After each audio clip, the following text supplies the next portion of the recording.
Hello everybody. Sorry for the long break of like a year, but look, I've been very busy and a little bit lazy sometimes, but here I am. I've had another change of scenery, and as you can tell from the soul-destroying blandness of my room, I'm not at university. Where am I? What am I studying? You know, just take a look at my channel and I'll give you 3 guesses. But I'm back. I finally built up enough courage to talk loudly around my flatmates so I can narrate videos again. I thought I'd start my comeback with a familiar tale. I'm sure you've all heard of Pandora's box and thought, why did you do that? And today I hope to answer that question, so continue watching to find out. Before I start the video, I am actually going to start referencing all the sources I use in the description. I did have about a week's worth of lectures at university about how to, you know, properly reference sources, so you're welcome. So let's have a look at Pandora's box. Long, long ago, Prometheus, a titan, had been tasked by the gods with making a new kind of creature. Forming them from clay, Prometheus created the human male. Scary stuff. These men had it pretty hard, as Zeus and the other gods were apparently really mean to them. At least Prometheus thought so. Prometheus couldn't stand his little clay babies being treated in this way, as he cared deeply for them. He didn't want them to have to rely on the gods. Taking matters into his own hands, Prometheus went into heaven and stole fire. He gave it to the humans, and in doing so, giving them more agency than the gods would ever want to imagine. When Zeus found out about this great fire heist, he was enraged. He had not only been duped by Prometheus, but now his humans didn't even have to rely on him. He wanted to get back at them. After punishing their creator for eternity, Zeus wanted the humans to have something terrible, awful, a woman.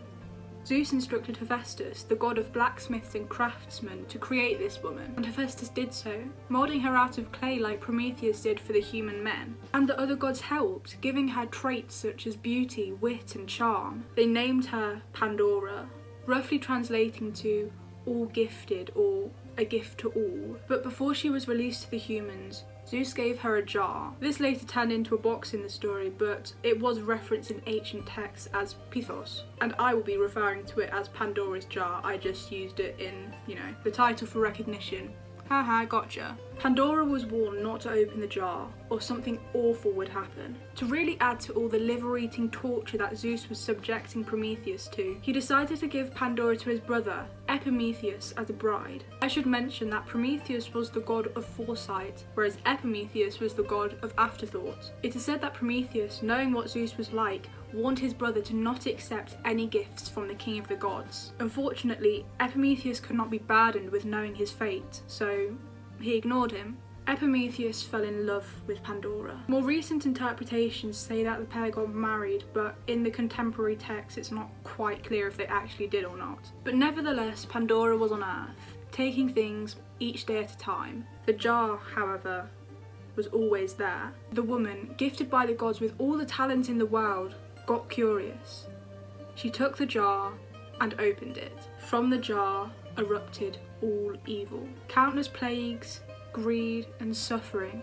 It swarmed around her and rushed out the door. Pandora had defied Zeus, and there was no undoing what she unleashed. Epimetheus, suddenly being burdened with the hindsight that wasn't good, stayed with Pandora, but Pandora's jar wasn't completely empty. Only hope remained there, in an unbreakable home within under the rim of the great jar, and did not fly out at the door. By the will of Zeus, hope remained in the jar, and there is no way to escape the will of Zeus. For me, I'm not quite sure why Zeus would have hope be forced to remain in the jar. Is hope an evil in itself, or is it something else? If you guys have any interpretations of, you know, the meaning in this story, then put them in the comments below. Like today, despite all the tragedy around us, Pandora lived on. She had a child with Epimetheus called Pyrrha. Pyrrha and her husband Deucalion would survive the Great Deluge, a flood similar to the one seen in the Bible. Pyrrha and Deucalion were the sole survivors. They would later be tasked with creating a new race of men and women, doing so by throwing stones over their shoulders. It's nice that their children wouldn't have been forced to do incest to repopulate the planet. At least this time it was their choice. So there we have it, yet another fascinating story telling us the real truth, that women are the roots of all evil. Thank you for watching today's video. Remember, next time you get curious, I don't know, maybe you want to snoop into a conversation or peer into some drawers that you shouldn't be looking in, don't. For the good of us all, don't. Please comment if you have any videos of any myths or stories that you'd like me to go over in the future.